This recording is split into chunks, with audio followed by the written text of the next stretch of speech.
తిన్నడి పేరు కన్నప్పగా ఎలా మారిందో తెలుసా మీకు? ఒకప్పుడు ఉడుమూరు అనే గ్రామంలో తిన్నడు అనే బోయ యువకుడు ఉండేవాడు. అతను వేటగాడు కానీ శివుడి పట్ల అమితమైన భక్తిని కలిగి ఉండేవాడు. ఒకరోజు వేటాడుతూ అడవిలో ఒక శివలింగాన్ని చూశాడు. అప్పటి నుండి ప్రతిరోజు ఆ శివలింగానికి తాను వేటాడిన మాంసాన్ని నైవేద్యంగా సమర్పించేవాడు. ఒకరోజు తిన్నడు శివలింగానికి పూజ చేయడానికి వెళ్ళినప్పుడు శివుడి కుడి కన్ను నుండి రక్తం కారడం చూశాడు.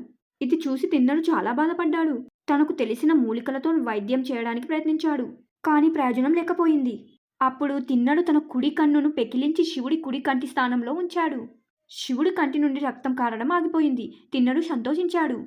కానీ వెంటనే శివుడి ఎడమ కన్ను నుండి కూడా రక్తం కారడం మొదలైంది.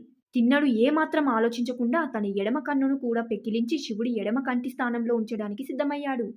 అయితే తన కన్ను తీసిన తర్వాత శివుడి కన్ను ఎక్కడ ఉంచాలో తెలియక తన కాలు వేలితో శివుడి కన్ను ఉన్న స్థలాన్ని గుర్తు పెట్టుకోవడానికి ప్రయత్నించాడు. తిన్నడి అచంచలమైన భక్తిని చూసిన శివుడు ప్రత్యక్షమయ్యాడు. కన్నులు అప్పగించిన నువ్వు ఇకపై నుండి కన్నప్పగా ప్రసిద్ధమవుతావని చెప్పి తిన్నడికి మోక్షాన్ని ప్రసాదించాడు.